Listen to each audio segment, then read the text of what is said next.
Hello, CBSE কালকেই physics পরীক্ষা। তো ফিজিক্স পরীক্ষায় কি কি ডেরিভেশনগুলো করবো সেগুলো নিয়ে আমাদের অনেক চিন্তা থাকে। সেই জন্য আমরা কয়েকটা ডেরিভেশন, ইম্পর্টেন্ট ডেরিভেশন বলে দেবো। আগেও অনেকবার বলে দেওয়া হয়েছে ক্লাসে, কিন্তু যারা ক্লাস করো না কিংবা যারা ভয় পাচ্ছ খুব যে ডেরিভেশনগুলো কি কি করবো সেগুলো একটু দেখে নাও। 16 মার্কসের ডেরিভেশন থাকে মোটামুটি ম্যাক্সিমাম ধরতে গেলে, কিন্তু ডেরিভেশনগুলো নিয়ে আমাদের খুব চিন্তা থাকে। ঠিক আছে, তাহলে মোটামুটি সকালবেলাতেই কিংবা এখন রাত্রিবেলাতেই আজকে চেষ্টা করছি থিওরিটা পুরো কমপ্লিট করে রাখতে, আর কালকে পিওয়াইকিউ এগুলো করে যেতে।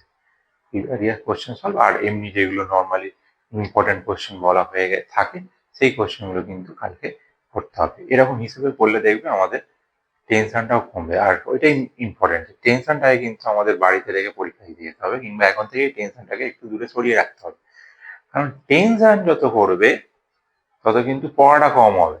অ্যাকচুয়ালি আমাদের লাভের লাভ কিছু হয় না। যখন তুমি পরীক্ষার হলে ঢুকবে, লেখা শুরু করবে, তখন দেখবে টেনশনটা নেই, কিন্তু পরীক্ষা ওই শুরু হওয়া পর্যন্ত টেনশন। পরীক্ষা শুরু হবে হবে ব্যাপারটাতে টেনশন, ওই টেনশনটাকে কিন্তু কাটাতে হবে। টেনশনটা কাটালে দেখবে পরীক্ষাটা খুব ভালো হবে। এরকম অনেক এক্সাম্পল আছে যে টেনশন না নিয়ে তারা যখন পরীক্ষা দিয়েছে তারা কিন্তু বড় বড় জায়গায় পৌঁছে গেছে। টেনশন জিনিসটা ছেড়ে দাও, তুমি যেটুকুনি পড়বে নিজের বেস্টটা দাও। নিজের ফাঁকি মারোনি এরকম একটা মানে ভাবনা নিয়ে পড়াশোনা করো, তাহলে দেখবে খুব ভালো হবে। Best wishes for you. তাহলে এখানে আমরা খুব ভালো করে পড়বো, আর একটা দিন আছে, একটা দিনও নেই ধরতে গেলে। হুম তো 24 ঘন্টাও ভালো করে পড়ো, পড়লে কিন্তু ভালো রেজাল্ট হবেই। আর ফিজিক্স তো মোস্ট ইম্পর্টেন্ট সাবজেক্ট, সেখানে ভালো রেজাল্ট করতে পারলে তোমাদের ভবিষ্যৎটাও অনেক ভালো হবে। চলো এখানে ডেরিভেশন গুলো দেখে নেওয়া যায় যে কি কি ডেরিভেশন আমরা পরীক্ষার আগে করতে থাকবো। তাহলে মোস্ট ইম্পর্টেন্ট ডেরিভেশন হচ্ছে স্নেলস ল। স্নেলস ল যেটা প্রমাণ সেটা। তারপরে হচ্ছে আমাদের lens maker formula.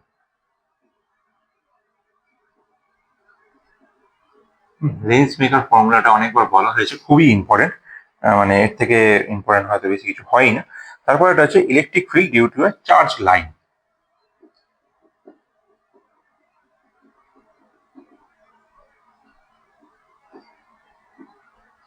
Line charge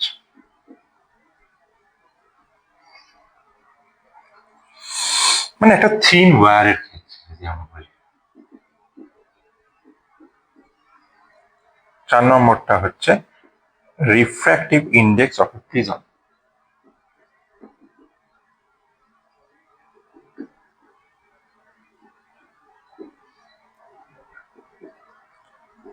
equivalent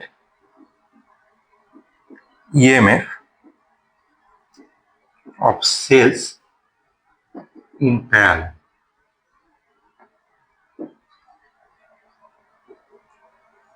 Electric field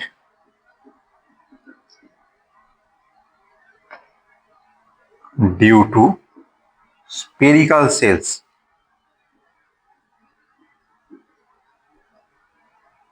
এটা কি গস ল থেকে করবো আমরা।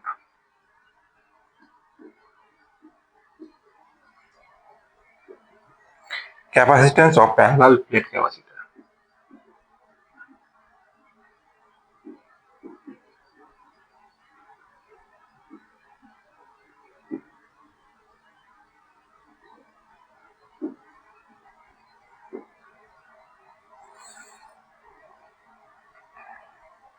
Magnetic field on axis of coil. এটা খুব ইম্পর্টেন্ট। যে কটা দেওয়া আছে সে কটা সব কটাই ইম্পর্টেন্ট, এই কটা একটু দেখে যেতেই হবে। তারপরে হচ্ছে আমাদের relation between drift velocity and current. যেটা আমরা বলেছিলাম যে আই ইকুয়ালস টু, তোমাকে মনে রাখতে হবে, আই মানে কারেন্ট, আই মানে কি ভিনা। ভিনা, যে ভিনা বাজায়, হ্যাঁ সরস্বতী ঠাকুর যে ভিনা বাজায়, সেটা থেকে মনে রাখতে হবে। তারপরে নিউক্লিয়ার ডেনসিটি যেটা ছিল সেইটা।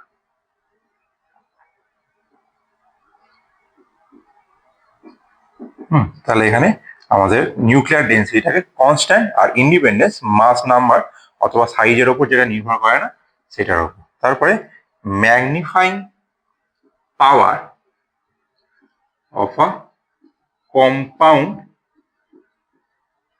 মাইক্রোস্কোপ, এটা অনেকবার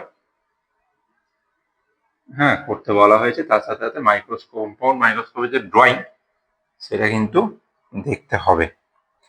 তারপরে আমরা বলবো যে refraction to a spherical surface.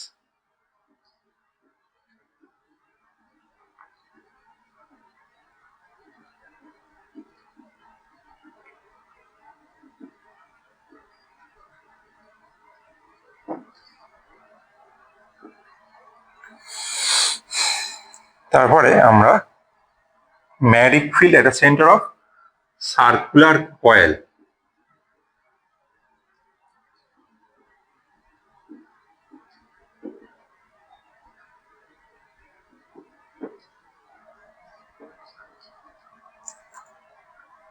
Mutual inductions of solenoid খুব ইম্পর্টেন্ট।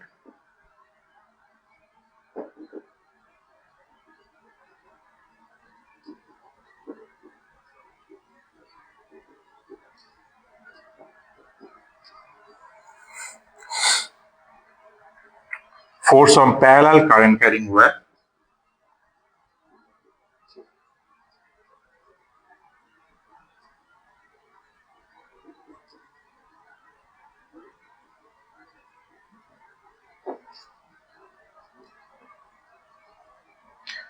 Potential energy dipole.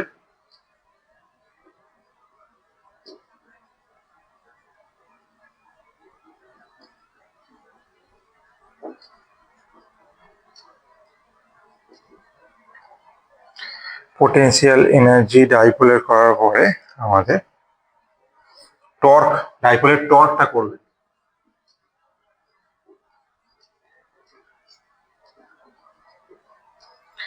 তারপরে আমাদের capacitance of parallel plate capacitor.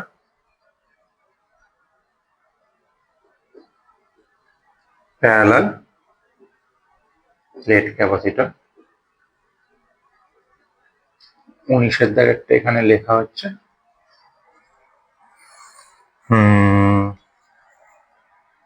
এখানে ডাইইলেকট্রিকটাও করতে হবে। আর electric field due to a uniformly charge plate. Electric field due to a uniformly charged plate.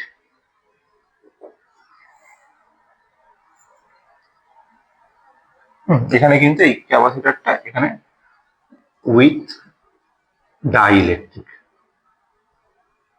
ব্যাস, এই কটা খুব ইম্পর্টেন্ট, এই কটা একটু দেখে যেতেই হবে।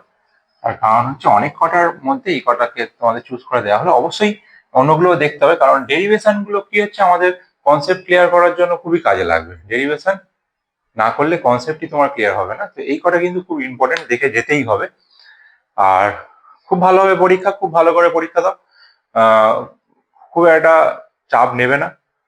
খুব পরীক্ষার যে কোশ্চেন গুলো দেখবে সবই জানা পড়বে, কিন্তু কোনো টেনশন নেওয়া যাবে না।